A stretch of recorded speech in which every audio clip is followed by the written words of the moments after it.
Welcome to a new Daily Top Askreddit video. Today's topic. What's a subtle sign someone has been through some shit? The maturity with which they handle unexpected events. Especially at a young age. Strange mix of pride and sadness when I watched the kid who was interviewed following a shooting. Outside a baseball game say that she already knows what it is like to be shot at. So she knew how to react. I just had my annual performance review today and my supervisor repeatedly complimented me on this. In regard to a few projects with unpredictable and unreliable clients. As a matter of fact, he said our head boss actually recommended me for those specific projects due to my history of remaining even-keeled on similar work. I was reflecting on this when I read your comment and yeah, the unpredictability and toxic environment in which I grew up totally has prepared me to deal with difficult and frustrating clients. Early on my VP told me he liked my temperament. We had some notorious yellers at our company. I was always calm and never reacted to their volume. I told him, when you grow up going to birthday parties that end with your cousin stabbing your other cousin, a little yelling isn't much. He gave me an odd look then laughed because he understood. I've been fast-tracked up a few positions. The real issue is your company continuing to do business with shitty clients. Removed. Yep, seems about right. There it is. Quote. Also the opposite. That seemingly insignificant things is enough to push them over the edge. I always think of the Frasier episode where Niles snaps and ends up naked at the coffee shop. He asks for a straw for his drink, but they just gave the last one to someone else. He goes, the last straw, and starts stripping. https://u2.be/mggrnr4rshow.ps. Always loved how Roz defends him, too.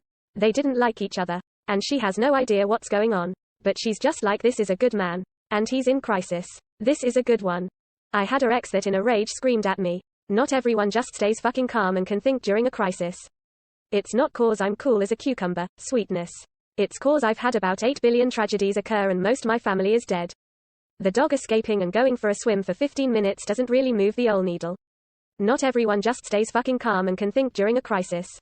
And apparently replying to that in a calm way is also not good according to my ex.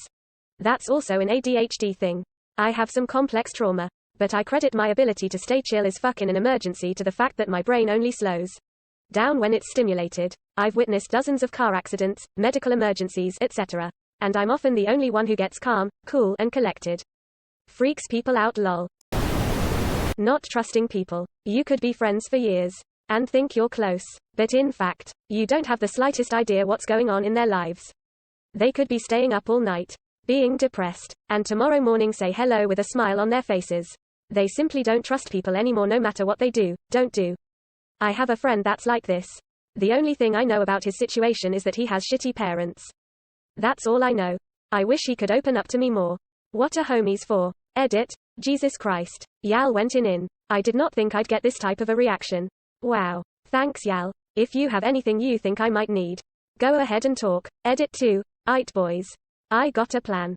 I'ma just be his homie and do everything in my power to make him forget about it.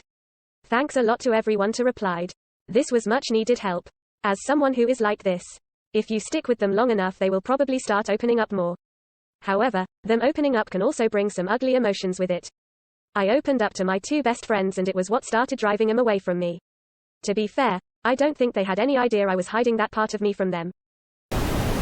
They have advice, good advice, for people who've just experienced trauma. Or for how to handle oddly specific and fucked up situations. Especially when talking with people about dealing with some difficult subjects like mental illness. Or other horrible situations. Super independent because they learned not to rely on anybody. Having to parent themselves when young or raise their siblings. Might not have children but is really good with them.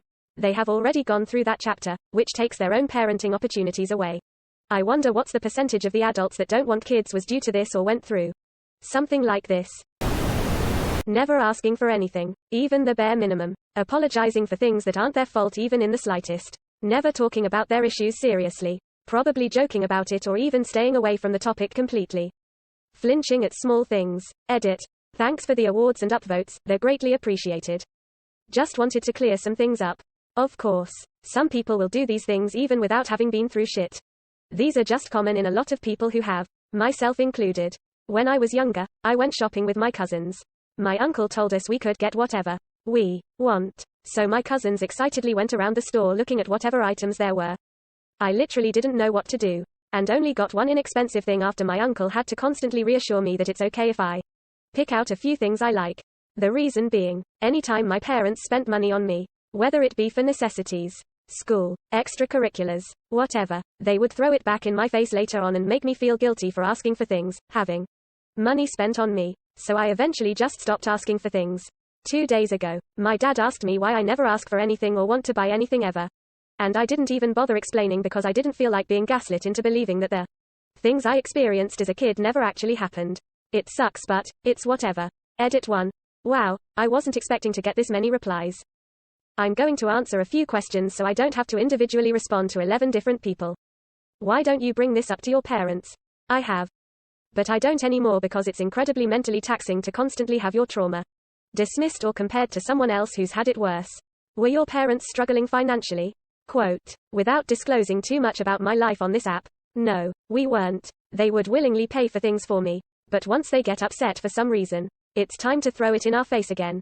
I've always been the scapegoat. So I even started begging my parents not to rub stuff, expenses, grades, mental health issues, in my face. And they promised me, multiple times, that they wouldn't. But I've had basically every little mistake thrown in my face at some point or another. I'll answer more questions here if people are curious. Thanks for all the support. I've gotten teary-eyed reading your comments. We're so much more than our trauma, and I hope each and every one of you can see that heart. The gaslighting is real. I've heard all the greatest hits from my parents.